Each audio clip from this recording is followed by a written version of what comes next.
Selamat pagi sobat bisnis dimanapun berada. Kali ini kita akan berbicara transformasi digital yang saat ini sedang gencar-gencarnya dilakukan oleh Kementerian BUMN, termasuk juga oleh perusahaan-perusahaan di bawahnya. Salah satunya adalah Pos Indonesia. Pos Indonesia sejak 2 tahun terakhir ini gencar melakukan transformasi human capital, transformasi digital, inovasi di berbagai lininya. Maka ini tentu saja tidak lepas dari orang-orang yang ada di dalamnya. Nah, kali ini kita akan sedikit mengulik seperti apa sih transformasi yang sudah dilakukan dan akan dilakukan oleh Pos Indonesia yang saat ini terlihat lebih cerah gitu dibanding yang tahun-tahun sebelumnya. Mungkin ini tentu saja tidak lepas lah dari direksi-direksi yang saat ini masih fresh mengurusi Pos Indonesia yang saat ini umurnya sudah 2,5 abad lebih ya. 2,5 abad lebih ini sungguh pencapaian yang sangat luar biasa, hingga saat ini masih terus bertahan begitu.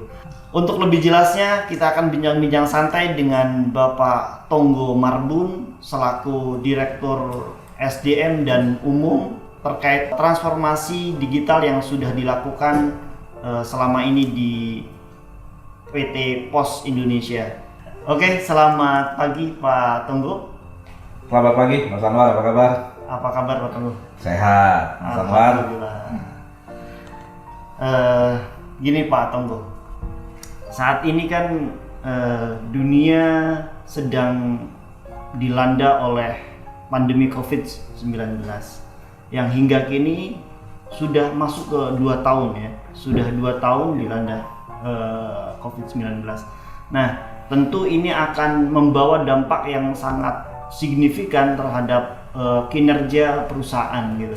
Nah, terkait dengan itu bagaimana Bapak mengelola SDM di PT Pos agar bisnis di PT Pos ini tetap terus berlanjut begitu sebagaimana yang ditetapkan dalam visi misinya.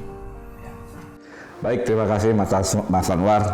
Senang sekali bisa sharing dalam kesempatan kali ini apa yang telah dilakukan oleh Pos Indonesia dalam setahun, bagaimana mentransformasikan, merelevankan dirinya dengan berbagai tantangan perubahan.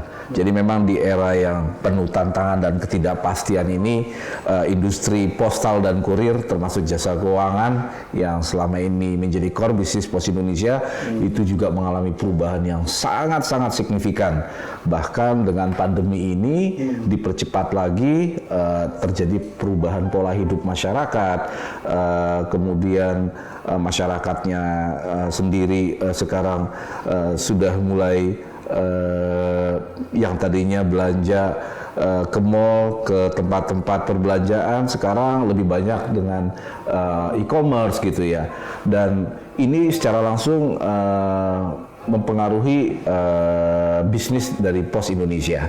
Nah, ada positif, ada negatifnya. Nah, secara industri, bisnis ini sebenarnya tumbuh besar, tumbuh cukup signifikan. Nah, tetapi sayangnya Pos Indonesia tidak ikut dalam pertumbuhan tersebut. Nah, tidak mendapatkan kue yang proporsional sehingga market share-nya terus tergerus. Nah, kenapa? Karena ya memang banyak hal yang memang harus ditransformasikan di Pos Indonesia, transformasi bisnis model, transformasi prosesnya, dan yang utama adalah transformasi human capital. Dan ini yang harus kita lakukan terhadap Pos Indonesia agar relevan dengan bisnis yang saat ini kita hadapi. Nah, memang bagaimanapun human capital salah satu modal dasar ya bagaimana perkembangan transformasi bisnisnya. Nah, apa saja yang dilakukan selama ini Pak? Terutama selama Bapak menjabat di human capital ini Pak. Ya. Jadi pertama-tama tentunya kami melihat merelevankan diri dengan tuntutan perkembangan sekarang. Kami Pak Faisal mencanangkan program transformasi 7 program transformasi di pos ini, dan di antaranya adalah transformasi human capital, transformasi organisasi, transformasi culture, dan itu adalah terkait dengan people. Jadi pos ini main engine-nya people, berbeda dengan beberapa bisnis lainnya. Mungkin perusahaan teknologi main engine-nya adalah IT. Kalau pos clear, main engine-nya adalah people. Tetapi bisnis proses berubah, ya. Kurir yang kemarin banyak ada surat, ada kiriman-kiriman kecil, sekarang mungkin surat sudah terdisrupsi. Nah, kemudian logistik yang kemarin adalah bisnis pengantaran barang, tracking atau pergudangan, sekarang udah jadi ekosistem supply chain. Nah, di kurir juga mau nggak mau sekarang sudah terhubung dengan e-commerce dan kolaborasi dengan berbagai bisnis lainnya seperti pembayaran dan sebagainya. Nah, ini tidak diikuti dengan cepat oleh Pos Indonesia. Nah, kami harus merelevankan people kami baik secara mindset terkait dengan perubahan ini, juga dengan skill, knowledge maupun kompetensi yang relevan dengan perubahan ini. Itu yang utama. Nah, yang kami lakukan adalah dengan membenahi strategi pengembangan human capital kami. Terkait program utamanya gitu yang dilakukan oleh Pos Indonesia ini, terutama Bapak lah sebagai ininya, gawangnya gitu ya. Nah, untuk membenahi itu apa sih gitu program utamanya? Oke. Baik, pertama tentu acuan kami adalah 5 prioritas dari Kementerian BUMN. Nah, yang paling relevan dengan Pos adalah di situ pengembangan talenta yang berkualitas dan inovasi, perbaikan bisnis model. Nah, di situ profilernya adalah di Pos Indonesia ini pertama terkait dengan leadership, bagaimana kami membangun agility, growth mindset daripada leader di Pos. Yang kedua, membangun skill dan kompetensi yang relevan buat seluruh people di pos ini, buat seluruh pegawai di pos ini, dan yang utama lainnya adalah bagaimana membangun culture budaya akhlak yang benar-benar menjadi perilaku kerja sehari-hari. Nah, proses ini mungkin menjadi populer kami ke depan. Nah, apa yang kami benahi di ke depan itu kami tuangkan dalam rencana jangka panjang. Nah, dalam rencana jangka panjang itu adalah ada 3 hal di situ. Kami memperbarui semua tata kelola human capital kami. Jadi human capital transformation. Jadi kami rubah bagaimana kami cara mengelola orang, dari mulai cara merekrut, cara meretain, cara menilai kinerja, cara mengembangkan orang, cara melayani orang, semua kami transformasikan ke best practice yang modern. Jadi kita lihat perusahaan-perusahaan terbaik yang menerapkan dalam konteks misalnya merekrut atau meretain orang atau membangun talentnya, kami tiru, kami rumuskan sesuai dengan kebutuhan di pos. Nah, kemudian yang kedua tidak kalah penting adalah kami membangun pos digital talent, karena tadi saya sampaikan ya, bisnis kurir itu udah terhubung sedemikian rupa berbasis teknologi, berbasis app dengan e-commerce, sistem pembayaran dan sebagainya. Begitu juga dengan logistik yang sudah supply chain. Nah, ini mau nggak mau digitalisasi di depan mata. Bukan hanya sekedar mendigitasi, kita juga melakukan respon, menginovasi semua bisnis proses, bisnis layanan kita ke masyarakat, sehingga kompetensi digital itu wajib. Nah, kami membangun kompetensi digital Pos Indonesia, dan ini bukan hal yang mudah. Bukan hal yang mudah. Jadi kami benahi dari mulai bagaimana kami merekrut talent digital. Kami mulai dengan membangun arsitektur kompetensi. Jadi kompetensi yang sebelumnya kompetensi leadership dan technical, kami tambahkan dengan kompetensi technical digital yang relevan dengan industri kami. Kemudian kami sudah mulai merekrut tahun ini, merekrut talent digital. Kemarin kita tetapkan, karena kita merubah bisnis model kita, mendevelop IT dan mendigitalisasi pos, ada beberapa kompetensi teknis yang dibutuhkan, membentuk squad, tribe, dan kami rekrut kurang lebih sebanyak 25 kompetensi yang diperlukan untuk mengisi squad tribe itu. Nah, ini challenge kami. Ini mungkin tidak putus hanya di rekrutmen. Nah, dalam beberapa tahun ke depan kami akan secara umum kami akan membangun digital mindset. Kemarin kita sudah training sekitar lebih dari 300-400 orang mengenai digital mindset. Kita nggak harapkan semua jadi native, tapi kita mulai dengan membangun digital di depan mata. Kita semua berhadapan dan kita harus punya mindset terbuka untuk mendigitalisasi semua bisnis proses maupun produk kita. Nah, Kemudian kemudian kami mulai membangun secara spesifik learning digital talent pathway kami ke depan. Dan yang utama lagi nanti kami juga harus membangun mungkin culture digitalnya, harus membangun bagaimana sistem kompensasinya, retain mereka, pengembangan mereka, karir mereka dan seterusnya. Jadi itu yang dua. Jadi HR transformation, membangun digital talent, dan yang ketiga terakhir terkait dengan strategic manpower plan, karena bisnis ini terus berubah. Jadi kalau kita lihat di market, beberapa kompetitor kita itu secara struktur workforce plan-nya sudah ke partnership. Nah, kami juga melihat bahwa saat ini yang di revenue stream kami yang paling growth-nya paling potensial itu ada di Oranger dan di Agen. Jadi mungkin ke depan kami akan melakukan remodeling terhadap beberapa fungsi dan tugas yang bisa kami kerjasamakan dengan mitra-mitra dengan pola partnership atau kemitraan. Nah, kemudian mengefektifkan pengelolaan human capital yang ada untuk menjalankan bisnis ini. Jadi 3 hal yang utama itu. Detailnya nanti ya kita lihat per tahun apa yang menjadi prioritas yang harus kita kerjakan di awal-awal. Ini luar biasa ini. Emang kalau orang yang sudah lama berpuluh-puluh tahun di Mandiri Pak ya, di Human Capital ya, jadi udah sangat mahir bicara bagaimana mengembangkan atau mentransformasi human capital ini.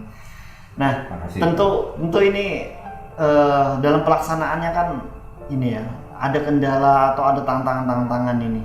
Apalagi pos ini kan tidak sedikit gitu loh. Gerainya saja sampai 4.800 gerai ya. Sedangkan agennya sampai 40 ribuan ya. Nah, ini mengelola segitu banyak orang nih yang terlibat di situ, pasti tantangannya ini nggak kecil ini Pak. Bagaimana meng-create biar itu searah dengan visi perusahaan, searah dengan visi SDM dan umum yang Bapak pimpin. Baik Pak, jadi kami sampaikan dulu pegawai kita itu total saat ini berkisar 18.433 untuk pegawai organik atau 3.000 pegawai kontrak. Jadi ada sekitar mungkin 20.000 lebih pegawai. Kemudian kami juga punya kemitraan Pak. Jadi total headcount di pos ini kurang lebih sekarang sekitar 27.300. Memang jumlah yang cukup signifikan, besar sekali. Kami punya 6 kantor regional, punya 43 kantor cabang utama, dan punya 169 kantor cabang dan hampir 4.000 cabang kami Pak. Jadi tersebar. Jadi ini secara penyebaran demografi juga jadi challenge tersendiri gitu. Dan kabar baiknya tapi saat ini posisi kami punya 47.000 teman-teman anak muda, milenial maupun Gen Z di dalam pos Indonesia. Dan ini kabar baik untuk melakukan perubahan karena secara karakteristik rekan-rekan kita yang Gen Z yang jumlahnya kurang lebih sebanyak 9.000 orang, 8.000 orang ini relatif sangat-sangat terbuka terhadap perubahan. Nah, di awal-awal tentu bukan hal yang mudah untuk melakukan perubahan. Nah, jadi Pak Faisal, Pak Dirut menetapkan langkah-langkah transformasi dan kami memperkuatnya dengan kegiatan-kegiatan untuk merubah mindset. Jadi di awal-awal direksi secara berkala mengkomunikasikan di forum-forum formal maupun di forum-forum informal terkait dengan bahwa kita harus berubah. Kemudian kami melembagakan beberapa kegiatan pembelajaran baik yang bersifat masif seperti kami mengundang expert dalam nama kegiatannya Corporate Inspire Forum. Kami jadwalkan setiap bulan dan disengaja kami mengundang expert yang memang menyemangati untuk kita berubah. Contohnya seperti seperti Pak Jonan, bagaimana Pak Jonan sharing melakukan perubahan di kereta api, atau mungkin kita undang juga Alamanda, seorang penggiat bisnis digital online. Beliau pendiri Gojek dulu bersama Pak Nadiem, sekarang komisioner di MCI, dan gimana ya kita harus merelevankan diri dengan perubahan ini dengan mulai membuka mindset kita. Kita undang juga tokoh-tokoh. Nah, ini terus secara yang di forum ini kita lakukan terus. Nah, bagaimana kita harus open mind, harus terbuka, harus humble, harus courage, harus berani menerima, harus berani keluar dari zona nyaman, menerima bahwa kita harus belajar gitu. Nah, ini di awal-awal kami lakukan itu. Maka lahir produk-produk seperti Pos Aja, Postpay.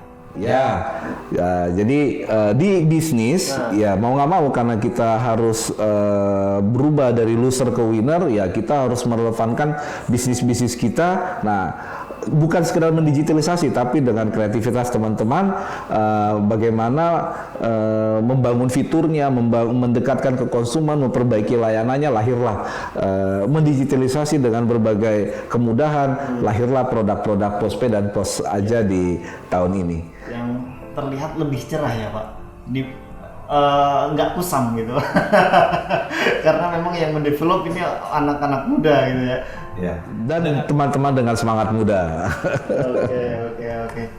Nah, tentu saja ini transformasi ini kan berefek pada bisnisnya ya Pak. Ya. Nah, bagaimana perkembangan bisnisnya Pak? Satu tahun terakhir ini lah Pak, di masa pandemi ini bagaimana gitu Pak? Dari dibanding sebelum adanya transformasi gitu. Baik. Katakanlah misalnya sebelum ada Postpay, sebelum ada aplikasi-aplikasi yang lain gitu. Ya. Jadi memang tahun ini BOD Pos banyak membangun hal-hal yang sifatnya fundamental.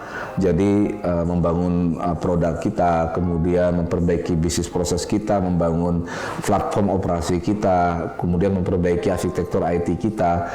Yang notabene ini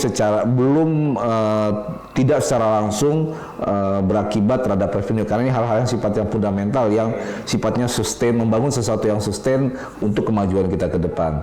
Namun demikian, sudah cukup banyak perubahan eviden yang bisa kita lihat dari sisi misalnya di Postpay per 2 minggu lalu kita sudah sampai ke 1 juta pengguna, dan itu sesuatu yang luar biasa. Kita masuk sini mungkin masih hitungannya ratus ribu ya, dan itu diperbaiki sedemikian rupa, di campaign positif, dikembangkan dan didekatkan dengan kebutuhan masyarakat.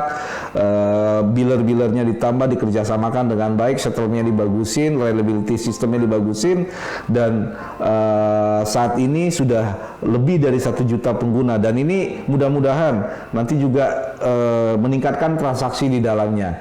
Nah, itu dari sisi itu. Kemudian dari sisi kurir, saat ini di Bu Ana yang membidangi kurir logistik juga sudah banyak memperbaiki hal seperti di Pos Aja. Dulu kita nggak punya pos instan, padahal marketnya di situ cukup besar, yang pengiriman someday yang dalam hitungan. Nah, itu responnya cukup, walaupun baru di launching, tapi respon masyarakat terhadap produk itu. Nah, kami juga melihat ada beberapa seperti logistik atau kurir yang wholesale gitu.